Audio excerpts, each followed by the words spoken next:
আজিৰ এই ভিডিঅ'টো টাইম এণ্ড ডিষ্টেন্সৰ কুৱেশ্যন সলভ কৰিম। গতিকে টাইম এণ্ড ডিষ্টেন্সৰ কুৱেশ্যনবিলাক কেনেকৈ কৰিব লাগে তোমালোকে ভালদৰে চোৱা। তেতিয়া আসাম পুলিচে হওক বা যিকোনো এক্সামতে তোমালোকে লিখিব পাৰিবা ভালকৈ। গতিকে চোৱা, এতিয়া প্ৰথম কুৱেশ্যনটো ইয়াত কি দিছে? A train running at the speed of 54 km/h cross a pole in 20 seconds. What is the length of the train? এতিয়া চোৱা, ইয়াত টাইম এণ্ড ডিষ্টেন্সৰ কুৱেশ্যন বুলি কৈছোঁ। গতিকে টাইম এণ্ড ডিষ্টেন্স বুলি ক'লে আমি কি বুজিব? এইটো সূত্ৰ মনত ৰাখিব লাগিব। S equal d/t। ইয়াত S হৈছে স্পীড আৰু d হৈছে ডিষ্টেন্স আৰু t হৈছে টাইম। তাৰ আগতে আৰু কেইটামান বস্তু কৈ দিছো যাতে তোমালোকে কুৱেশ্যন কৰোঁতে পিছত প্ৰব্লেম হয়।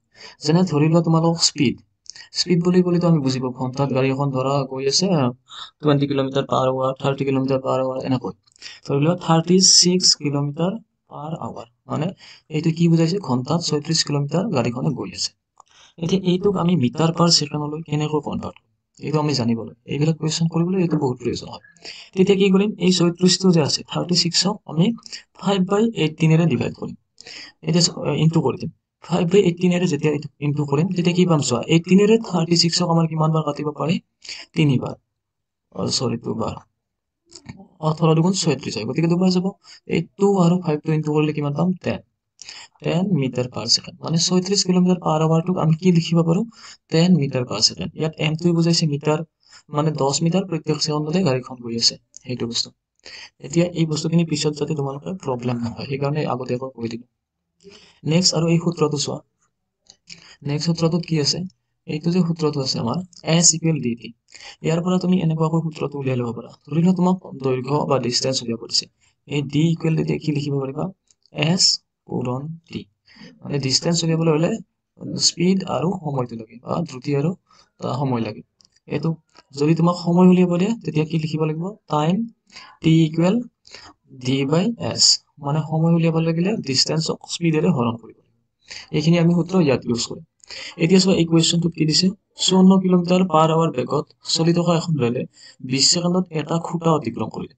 যদি খুঁটা বুলি কয় তেতিয়া আমি ডাইৰেক্ট কৰিব পাৰোঁ। এতিয়া চোৱা, ট্ৰেইনখনৰ দৈৰ্ঘ্য সুধিছে। যদি ট্ৰেইনৰ দৈৰ্ঘ্য লাগে, দৈৰ্ঘ্য বুলি ক'লে আমি কি বুজিছো? ডিষ্টেন্সটো।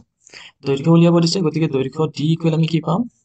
ইয়াত স্পীড কিমান আছে চোৱা, স্পীড দিয়া আছে 54 কিলোমিটাৰ, গতিকে 54 কিলোমিটাৰ লিখিলো। তাৰপিছত যিহেতু এইটো কিলোমিটাৰ ঘণ্টা আছে, এইটো আমি মিটাৰ পাৰ ছেকেণ্ডত নিব লাগিলে কি কৰিব লাগে? 5/18 পূৰণ কৰিব লাগে। তাৰপিছত আমাৰ কি পূৰণ হ'ব? সময়। সময় কিমান আছে? 20 ছেকেণ্ড, গতিকে ইয়াত 20 ছেকেণ্ডটো।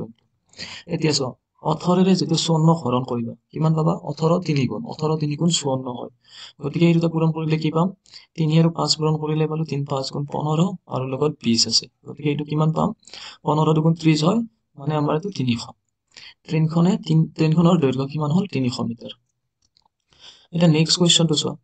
এই কুৱেশ্যনটোত কি দিছে? It takes 360 meter long train 12 second to pass a pole. মানে এখন 360 মিটাৰ দীঘল ট্ৰেইনে বা দৈৰ্ঘ্যৰ ট্ৰেইন এখনে 12 ছেকেণ্ডত এটা খুঁটা পাৰ কৰে। How long will it take to pass a platform in 900 meter long. 900 meter দীঘল প্লেটফৰ্মটো কিমান সময়ত পাৰ কৰিব পাৰিম? চোৱা, এই আমি যদি ইমান মিটাৰ দীঘল বস্তু এটা পাৰ কৰিব যাব লাগে, ইয়াত কি উলিয়াব দিছে? সময় উলিয়াব দিছে, কিমান সময় লাগিব।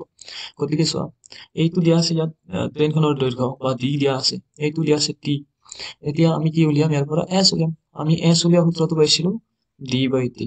গতিকে ইয়াত ডিষ্টেন্স আছে 360 বাই টাইম আছে 12 ছেকেণ্ড, গতিকে 12ৰে এইটো হৰণ কৰিলে কি পাবা? 12 3 12 গুণ 36, গতিকে 3 বাৰ গ'ল আৰু এই শূন্যটো, গতিকে 30।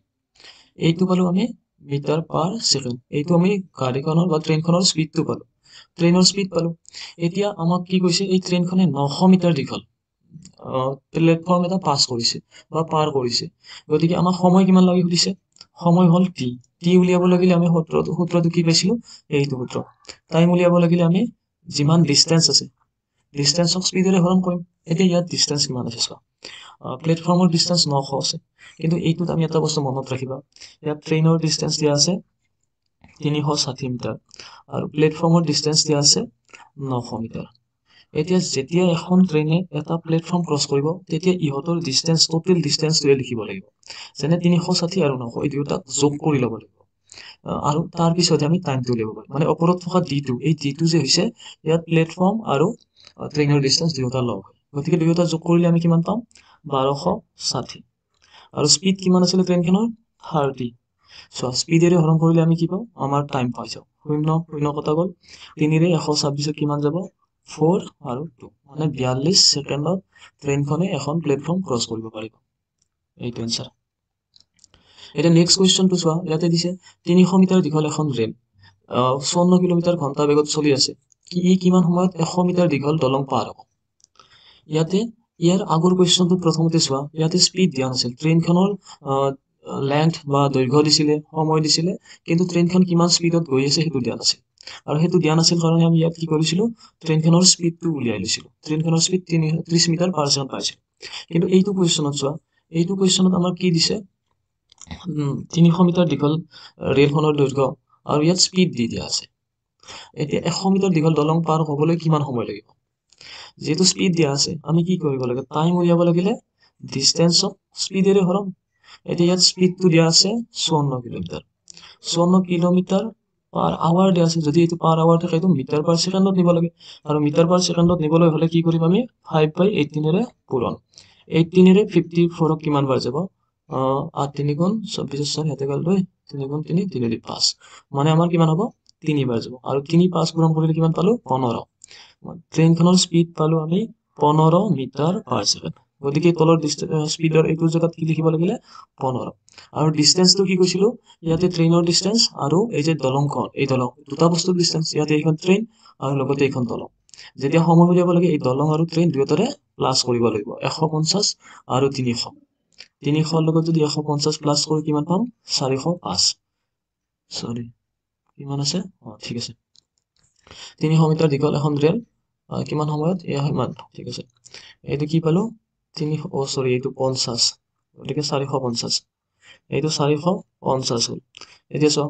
15 ৰে 45ক 3 বাৰ যায় গতিকে এইটো শূন্য আছে ইয়াত 30 হ'ব কিমান সেকেন্ড লাগিব 30 সেকেন্ড এতিয়া এইটো কোৱেশ্চন চোৱা এইটো কোৱেশ্চনত কি হৈছে এখন ৰেল 40 কিলোমিটাৰ ঘণ্টা কিলোমিটাৰ বেগত চলি আছে আৰু ই 18 সেকেন্ডত এটা পোষ্ট অতিক্ৰম কৰে পোষ্ট নহয় এইটো আচলতে খুঁটা বা পোল এই পোল হ'ব লাগিছিল ইয়াত পোষ্ট হৈছে ৰেলখনৰ দৈৰ্ঘ্য কিমান ট্ৰেইনখনৰ দৈৰ্ঘ্য সুধিছে আগৰ কোৱেশ্চনৰ দৰে ইয়াত স্পীড দিয়া আছে 40 কিলোমিটাৰ পাৰ আৱাৰ টাইম দিয়া আছে 18 সেকেন্ড দৈৰ্ঘ্য ডিসটেন্স দিছে ডিসটেন্স আমি উলিয়াবলৈ কি কৰো স্পীড আৰু টাইমৰ পূৰণ গতিকে চোৱা এইটো স্পীড 40 কিলোমিটাৰ স্পীড দিয়া আছে আমি স্পীডটো যেহেতু 40 দিয়া আছে লগতে কিন্তু কিলোমিটাৰ পাৰ আৱাৰ আছে সেইটো চেঞ্জ কৰিবলৈ হলে কি কৰো 5/18 ৰে পূৰণ তাৰ পিছত সময় টি আছে টি কিমান আছে ইয়াত 18 সেকেন্ড গতিকে ইয়াত 18 লিখিম এই 18 আৰু এই 18 কেনসেল হল গতিকে 5 4 গুণ 20 20 হলে 200 মিটাৰ ট্ৰেইনখনৰ দৈৰ্ঘ্য হ'ব 200 মিটাৰ এটা এইটো কোৱেশ্চন চোৱা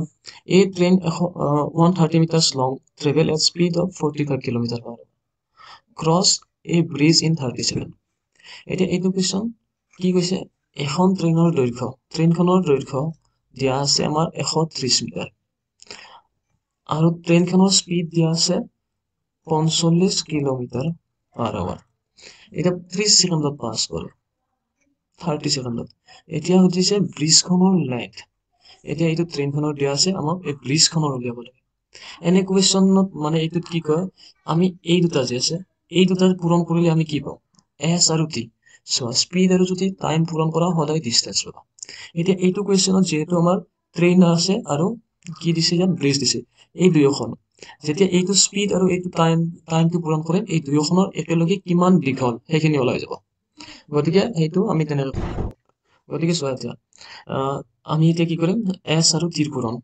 45 কিলোমিটাৰ পাৰ আৱাৰ আছে সেইকাৰণে আমি 5/18 ৰে ইনটু তাৰ লগত আমাৰ 30 সেকেন্ড আছে হল এইটো এতিয়া চোৱা 6 ৰে যদি 18 হৰণ কৰা 3 পাবা আৰু এইটোক 6 ৰে হৰণ কৰিলে 5 পাবা 3 ৰে 45 হৰণ কৰিলে 15 পাবা 3 15 গুণ 45 এতিয়া ইয়াত কি থাকিল 15 5 আৰু 5 এইকেইটা পূৰণ কৰিলে কি পাবা 15 15 5 গুণ 75 তাৰ পিছত 5 5 গুণ 25 সৰি আৰু 5 আছে এইটো পূৰণ কৰিলে কি পাবা 5 5 গুণ 25 ৰ 5 হাতে গল 2 7 5 গুণ 35 35 এ 2 37 375 এই যে 375 টো পালো এই ট্ৰেইনখন আৰু আমাৰ ব্ৰিজখন দুটা লগ হৈ আমাৰ কিমান হল 375 এই দুটাৰ লগ হৈ যোগফল 375 এতিয়া আমাক লাগে ব্ৰিজখনৰ লেন্থ ব্ৰিজৰ লেন্থ লাগিলে আমি কি কৰিম এই 375 ৰ পৰা ট্ৰেইনৰটো বিয়োগ কৰি দিম 5 থাকিলে 4 থাকিলে 2 মানে 245 এনেকে তোমালোকে কি কৰিব পাৰিবা যদি ব্ৰিজৰ দিয়া থাকিলে হয় তেতিয়া 375 পৰা ব্ৰিজৰ দিয়াটো মাইনাছ কৰি দিলে ট্ৰেইনৰ ওলাই গ'ল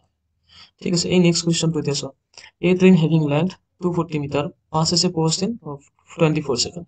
How will take to pass the platform having a length of 650 meter? এই কুৱেশ্যন নম্বৰ 6টো আৰু কুৱেশ্যন নম্বৰ আমাৰ এইটো কোনটো আছিলে কুৱেশ্যন নম্বৰ 2 এই দুটা সেম কুৱেশ্যন হয় এইটোৰ দৰে এইটো কুৱেশ্যন তোমালোকে নিজে ট্ৰাই কৰিবা ঠিক আছে আজিৰ ভিডিঅ'টো এইখিনিয়ে